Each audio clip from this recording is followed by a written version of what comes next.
అశ్విని దత్ గారు ఇంకో మాట కూడా అంటుంటారు, బ్లాక్ టికెట్లు అమ్ముకునే వాళ్ళని. అది విశాఖపట్నం వాడు, విశాఖపట్నం వాడు స్వరూపానంద్, అది బ్లాక్ మార్కెట్ టికెట్. ఇది ఈ కథ ఇది వేరు. ఇక్కడ ఏంటంటే శ్రీ వైష్ణవులో కొంతమంది కావాలని ఈ కుర్రాడు బాగానే ఉన్నాడు కదా అని చెప్పి ఒక స్వామిగా తయారు చేసి ఈ పరాణజీవులు లాంటి వాళ్ళందరూ అతని చుట్టూ చేరి అతను ఆహా ఓహో అని చెప్పేసి స్వామీజీగా ప్రచారం చేసుకుంటా అయితే వయ్యారం మాటలన్నీ నేర్పి ఇతనికి ఏం లేదు అప్పటికి అసలు ఆధ్యాత్మికత కానీ శాస్త్రాలు కానీ ఏం తెలియదు. ఇతను టైపిస్ట్ అక్కడ. ఓకే. ఆ టైపిస్ట్ని తీసుకొచ్చి ఊరిని నువ్వే స్వామి అని చెప్పి కూర్చోబెట్టి ఒక దండక మండలాలు ఏదో ఇచ్చేసి నడిపించారు. ఈ క్రమంలో ఏమైందంటే ఆ తిరుమలకి గుడికి ఆనుకుని పశ్చిమ భాగాన ఈ ఎవరైతే ఒరిజినల్గా జీయర్ అని పాత ఆయన కాలం చేసిన ఆయన ఉన్నారో ఆయనకు ఒక ఆశ్రమంలాగా అక్కడ ఒక ఇది ఇచ్చారు, రూమ్ లాగా ఉండేది తిరుమలలో, మఠం లాగా. తిరుమలలో అందరికి మఠాలు ఇచ్చినట్టు ఆయనకు కూడా ఇచ్చారు. వైష్ణవ సంప్రదాయం ఆయన జీయర్ కాబట్టి ఏదో అని ఇచ్చి ఉంటారు అప్పుడెప్పుడు, మరి ఎవరి ద్వారానో ఏ ట్రస్ట్ బోర్డు వాళ్ళు ఏదో ఇచ్చి ఉండొచ్చు ఆ రోజుల్లో. అది కొట్టేస్తారనే ఉద్దేశంతో ఏం చేశాడంటే అది కొట్టేయకుండా ఆపాలంటే ముందు వేయికాళ్ళ మండపానికి ముడి పెట్టాలి, మోకాలికి బోడిగుండుకి ముడి పెట్టేసేసి అది కొట్టకుండా ఆపితే వెనక్కి కొట్టకూడదు. అది బయట జనాలకు తెలియదు, ఈ కుట్ర అనేది ఏంటనేది తెలియదు. తినేం చేశాడు, వేయికాళ్ళ మండపం అనేది విష్ణుమూర్తి వైకుంఠం నుంచి వస్తా వేయికాళ్ళ మండపంతో పాటు గరుత్మంతుడి మీద వచ్చేసి ఇక్కడ దిగాడు అని చెప్పి జనాలని రెచ్చగొట్టాడు. పూర్తి అవాస్తవాలు అసత్యాలు, అసలు ఆధ్యాత్మికతకి ఏమాత్రం కూడా పనికిరాని అంశాలన్నింటినీ అతను ఒక బ్లాక్ మెయిలర్ లాగా మారిపోయి చంద్రబాబు ఆయన్ని పని కానివ్వకుండా రకరకాలుగా బ్లాక్మెయిల్ చేసుకుంటూ ఏర్పాటు చేయనివ్వకుండా భక్తులకి సౌకర్యం కలగజేయనివ్వకుండా ఇతనికి ఏమాత్రం కూడా అసలు అవగాహన లేదు శాస్త్రాల పట్ల కానీ ఏమీ లేదు, ఆధ్యాత్మికంగా కూడా ఏమీ లేదు. ఆ పక్కన ఉండేవాళ్ళు కొంతమంది ఉంటారు, ఇతను వెనక ఉండేవాళ్ళు, వాళ్ళందరూ చేరి ఇతనితో మాట్లాడించడం ఇదంతా పెద్ద కుట్ర మాఫియాలాగా తయారైపోయాడు. అయిపోయిన తర్వాత ఆయన చంద్రబాబు గారిని ప్రతి కూడా సెంటిమెంట్గా బ్లాక్మెయిల్ చేయడం మొదలెట్టి వేసేసి బెదిరించటాలు. ఈలోపు టీవీ మాధ్యమాలు అప్పుడే టీవీ ఛానల్స్ రావడంతో పొద్దున పూట ప్రవచనాలని మొదలెట్టి చాలా పైత్యాన్ని అంతా కూడా ప్రజల్లోకి చిమ్మేసేసి మూఢభక్తులు ఉంటారు కదా సహజంగా సమాజంలో, ఆ మూఢభక్తులు అందరిలోనూ విపరీతంగా పెంచేసేసి స్వామీజీ వచ్చారంటే పూలోమని వెళ్ళిపోతారు కదా గొర్రెలాగా, అట్లా తయారయ్యాడు ఇతను.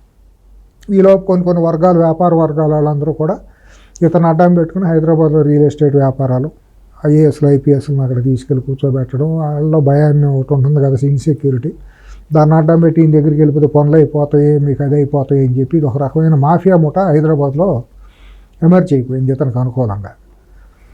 ఈ క్రమంలో ఏంటంటే తెలుగుదేశం అక్కడ ఒక కాలక్రమంలో 10 ఏళ్ళు రూలింగ్లోకి ఉండేటప్పటికి జనాల వ్యతిరేకత వచ్చింది. అప్పుడు వర్షాభావ పరిస్థితులు, కరెంటు మండపం అయితే తొలగించి పక్కకి జరపాలని జరిపించారు. జరిపించిన తర్వాత ఈ కాలక్రమంలో వర్షాభావాలు ఇవన్నీ వచ్చి ఎలక్షన్ వచ్చేటప్పుడు తెలుగుదేశం ఓడిపోయింది. నా మూలానే ఓడిపోయింది, నేను శాపనార్థాలు పెట్టమోనని చంద్రబాబు ఓడిపోయాడని చెప్పి ఆయన ప్రచారం చేసుకుంటూ మొదలెట్టుగానే రాజశేఖర రెడ్డి ముఖ్యమంత్రి అయ్యాడు. ముఖ్యమంత్రి అయిన టైంలో ఏం చేశాడు, సుబ్రహ్మరెడ్డి ట్రస్ట్ బోర్డు చైర్మన్ ఇది అయిన తర్వాత అప్పటికి సుబ్రహ్మరెడ్డి విశాఖపట్నంలో ఈ స్వరూపానంద్ అనేవాడిని తయారు చేయడం మొదలెట్టాడు. ఏదో అక్కడ అతను బ్లాక్ మార్కెట్ టికెట్లు అమ్ముకుంటూ ఉండాడు. బ్లాక్ టికెట్ సుబ్రహ్మరెడ్డి గారి ప్రోడక్ట్ అతను రాజకీయం కోసం అతను ఏం చేశాడంటే ఇతను ఒక స్వామిగా అక్కడ తయారు చేసి అక్కడి నుంచి తీసుకొచ్చి తిరుపతిలో స్థలం ఇప్పించి పైన మహాద్వార ప్రవేశం పెట్టి, మహాద్వార ప్రవేశం అసలు ప్రోటోకాల్ ప్రకారం చతురామనాయ పీఠాలు ఉంటాయి భారతదేశంలో. మన ఆదిశంకరాచార్యులు వారు చెప్పిన మన శృంగేరి, పూరి, బదరి ఈ 4 పీఠాలు, కంచిపీఠం 5 పీఠాలతో పాటు మన మంత్రాలయం ఇట్లా ప్రాశస్త్యం కలిగిన మధ్వాచార్య పీఠాలు కొన్ని ఉంటాయి. మన సౌత్ ఇండియాలో కొన్ని వైఖానస్ పీఠాలు, కొన్ని ఇంపార్టెంట్ కొన్ని ఉంటాయి. అంతవరకే ఉండేది ప్రోటోకాల్లో, కొంత లిస్ట్ ఉంది.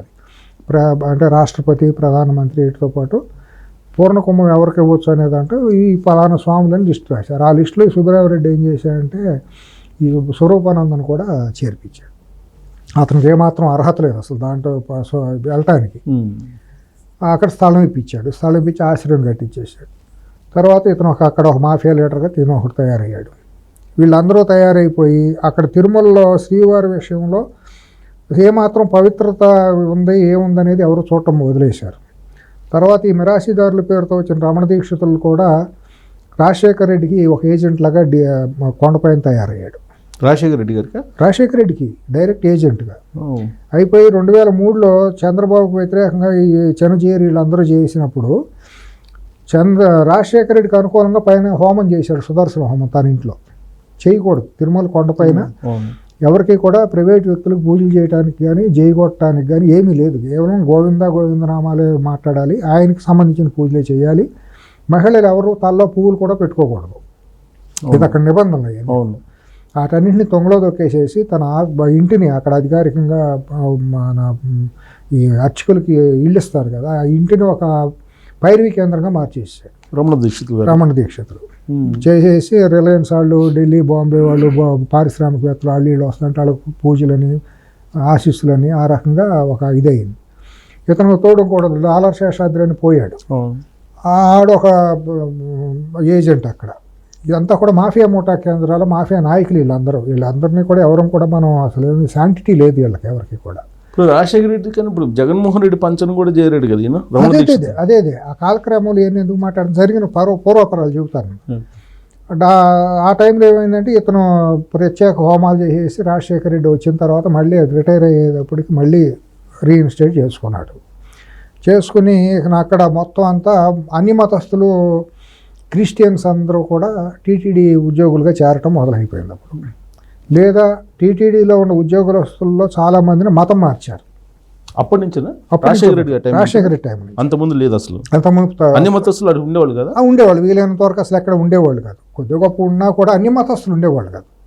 కమ్యూనిస్టులు వీళ్ళందరూ ట్రేడ్ యూనియన్లు కింద డ్రైవర్లు ఇటువంటి వాళ్ళు ఉండేవాళ్ళు. కానీ ఇట్లా బరిదెగించింది ఎప్పుడు కూడా రాజశేఖర రెడ్డి టైంలోనే. తర్వాత రాజశేఖర రెడ్డి భార్య కూడా మత మార్పిడిలో చాలా తీవ్రమైన ప్రమేయం ఉంది ఆవిడికి. ఆవిడ కనుసన్నల్లో మత మార్పిళ్ళు అనేది చాలా తీవ్రంగా జరిగింది. కొండపైన కూడా ఆవిడ చేసింది. కింద మన పద్మావతి యూనివర్సిటీలో, వెంకటేశ్వర యూనివర్సిటీలో ఉండే ఉద్యోగస్తులందరినీ కూడా బలవంతంగా మత మార్పిడి చేసి ఆఖరికి టీటీడీలో ఉండే జేఈఓలు స్థాయి వాళ్ళు కూడా క్రిస్టియన్స్ ఉండే పరిస్థితికి వచ్చింది. నాస్తికుడిని తీసుకొచ్చి చైర్మన్ చేసేసారు కరుణాకర్ రెడ్డి. అతను విద్యార్థి కాలంలో తిరుపతిలో ఉండగా వెంకటేశ్వర స్వామిని నేను చెప్పేట్టు కొడతాను, గుళ్ళోకి వెళ్ళిన అంత గర్భాలయంలోకి నన్ను పంపిస్తేననే మాట బహిరంగంగా మాట్లాడాడు చాలా. ఇది అందరికీ తెలుసు. అటువంటి ఏమాత్రం నమ్మకం లేని వ్యక్తులను తీసుకెళ్ళి అక్కడ పెట్టేసేసి ఆ క్రమంలో ఆ టైంలో ఏమైందంటే సిఎస్ గారు, శ్రీవారికి సంబంధించిన నగలు, చారిత్రకమైన నగలు అంటే కృష్ణదేవరాయల కాలంకి అంత పూర్వం ఆ టైం నుంచి ఎక్కడైతే రికార్డ్ అయ్యిందో మనకు అక్కడ రిజిస్టర్లో ఒక రిజిస్టర్ అనేది అక్కడ ఉంది. ఎప్పుడెప్పుడు ఆభరణాలు, ఏమేమి ఆభరణాలు ఉన్నాయి అనేది బ్రిటిష్ వాళ్ళ టైం నుంచి ఒక రిజిస్టర్ మెయింటైన్ అయింది అక్కడ. మనకు అందుతున్న చారిత్రక సమాచారాన్ని ప్రకారం కృష్ణదేవరాయల దగ్గర నుంచి ఎక్కువగా అక్కడ స్వామివారికి నగలు ఇచ్చారు అనేది తెలుస్తుంది. వజ్రవైడూర్యాలు, కిరీటాలు ఇవన్నీ కూడా. ఈ నగలన్నింటినీ కూడా అక్కడ డూప్లికేట్ పెట్టి ఒరిజినల్స్ విదేశాలకు తరలించాడు రాజశేఖర రెడ్డి అనేది ఒక ఆరోపణ ఉంది. అంతకు మునుపు ఏమైందంటే రమణ దీక్షితులు గారు సహకరించారు. అందరూ దాని పైన ఉండాలి, అందరూ ట్రస్ట్ బోర్డులో ఉండాలి, అందరికీ తెలిసే జరిగింది ఇదంతా కూడా. అప్పుడు కరుణాకర్ రెడ్డి గారు చైర్మన్ సుబ్రహ్మరెడ్డి వీళ్ళందరూ, ధర్మారెడ్డి జేఈఓ తెచ్చిపెట్టుకున్నారు. ఎందుకంటే ఈఓది ఏముండదు, జేఈఓదే కీలకమైన స్థానం తిరుమలలో పైన ఉండేదంతా కూడా. ఈఓ మాటవర్ ఈఓ కానీ ఈఓ ఎక్కువగా కిందే ఉంటాడు, కింద ఆఫీస్లో ఉండి అన్ని అడ్మినిస్ట్రేషన్ చూసుకుంటూ ఉంటాడు జనరల్గా. కొండపైన జేఈఓ ఉండి ఏం చేస్తా అంటే దర్శనాలు, ఈ ప్రోటోకాల్ ఇవన్నీ చూసుకునేది జేఈఓ. ఈ పరిస్థితుల్లో ఏంటంటే మొత్తం అంతా కూడా అక్కడ ఒక అరాచకమైన పరిపాలన అనేది కొనసాగింది. ఆ టైంలో అంత మునిపే జరిగింది, మీకు దృష్టిలో ఉంటుంది, సింహాచలంలో పచ్చల పథకం కొట్టేశారు, గుర్తుందేమో. ప్రపంచంలో ఎవరో కూడా విలువగట్టలేనంత పచ్చల పథకం సింహాచలం నరసింహస్వామికి ఉండేది, వరాహస్వామికి. దాన్ని స్టోవర్డ్పురంలో ఉన్న దొంగల టైగర్ నాగేశ్వరరావు అనేవాడి ద్వారా హైదరాబాద్లో ఉన్న కొంతమంది ప్రముఖ రాజకీయ నాయకులు దొంగలింపజేశారు. అంటే దేవాలయాల్లో ఉన్న సంపద, దేవుడికి సంబంధించిన ఎప్పుడో పురాతనంగా రాజులు ఇచ్చిన సంపదలు ఏదైతే ఉన్నాయో కొల్లగొట్టడం అనేది మనకు అప్పటి నుంచి, అంతకు మునుపు నుంచే మనం గమనించవచ్చు. నేను చెప్పొచ్చింది అది సింహాచలం దగ్గర నుంచి వెలుగులోకి వచ్చింది. తర్వాత కనకదుర్గమ్మ గుడిలో కూడా సింహాల బొమ్మలు మొన్న కొట్టేశారు, చూశారు కదా. అంటే అటువంటి బరిదీకి ఇచ్చిన వాళ్ళందరూ కూడా చాలామంది మంత్రులు మధ్యలో కిరీటాలు కూడా మాయమైపోయింది. చాలా దేవాలయాల్లో కూడా జరిగి కొన్ని బయటికి రాలేదు. అది ఎప్పుడు కూడానండి మనకు తెలిసినంత వరకు, నాకున్న అవగాహనలో, దేవాలయాలతో చాలా పవిత్రంగా వీలైనంత వరకు కూడా పవిత్ర భావంతో చేసింది ఒక తెలుగుదేశం పార్టీ. రామారావు గారి టైంలో అయితే 100% ఎక్కడ కూడా ఆయనకి తెలిసి ఎక్కడ కూడా తప్పు జరగటానికి వీలు లేకుండా కూడా ధర్మకర్తగానే ఆయన ప్రతిదీ కాపాడుకుంటూ వచ్చారు. చంద్రబాబు గారు కూడా వీలైనంత వరకు ఆయనకి దైవభక్తి ఉండటం, ఎప్పుడు కూడా రాజకీయం ఏం చేసినా కూడా దేవాలయాలకు సంబంధించినంత వరకు మాత్రం ఎట్టి పరిస్థితుల్లోనూ భయంతోనూ భక్తితోనే పనిచేసేవారు ఆయన. ఈ కాంగ్రెస్ పీరియడ్లో ప్రధానంగా ఏంటంటే మనం అర్థం చేసుకోగలిగితే, ఈ టైంలో ప్రధానంగా రాజశేఖర రెడ్డి టైంలో బరిదెగింపు, మరి తర్వాత కిరణ్ కుమార్ రెడ్డి గారును రోసే గారు ఒక 4 ఏళ్ళు ముఖ్యమంత్రిగా ఉన్నప్పుడు వాళ్ళు పద్ధతిగానే ఉన్నారు. వాళ్ళకి దైవం హిందూ పద్ధతులు అన్నీ ఉన్నాయి కాబట్టి. ఇప్పుడు రాజశేఖర రెడ్డి గారి టైంలో 7 కొండలు కాదు 2 కొండలు అని చెప్పి జీవో ఇచ్చారు. అప్పుడు ఏం అసలు అది ఏ ఉద్దేశంతో ఇచ్చినట్టు రకరకాలు చెప్తుంటారు దాన్ని. లేదు నిజమే. నేను అప్పుడు హైదరాబాద్ నుంచి తిరుమలను కాపాడుకుందామని కట్టడానికి ప్రయత్నం జరిగినప్పుడు నేను పాదయాత్ర చేశాను. తిరుమలను కాపాడుకుందామని చెప్పి ఆ చర్చి నిర్మాణం ఆపాలి అని చెప్పి మన TV9 రవిప్రకాష్ మిత్రుడు ఆయన ఇచ్చిన మీడియా సహకారంతో ఆయన కూడా నాకు ప్రధానంగా వెన్నెముకగా నాకు నిలిచిన మనిషి సపోర్ట్గా. నేను చాలామంది ఒక భక్తుల బృందంతో మేము పాదయాత్ర చేసాం.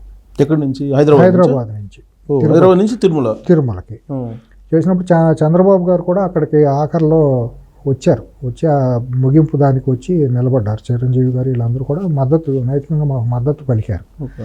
ఇప్పుడు కమలానంద భారతీ స్వామి వారు కూడా ప్రధానంగా మాకు సహకరించారు. అట్లాగే ఆంధ్రప్రదేశ్, అప్పుడు ఉమ్మడి ఆంధ్రప్రదేశ్లో ఉన్న సాధు సంతులు అందరూ కూడా మాతో కలిపి, ఇవాళ శివస్వామి ఆయన విజయవాడలో ఉన్నాయన, ఇట్లా చాలామంది సాధు సంతులు అందరూ కూడా ఆ రోజు మద్దతుగా నిలిచారు.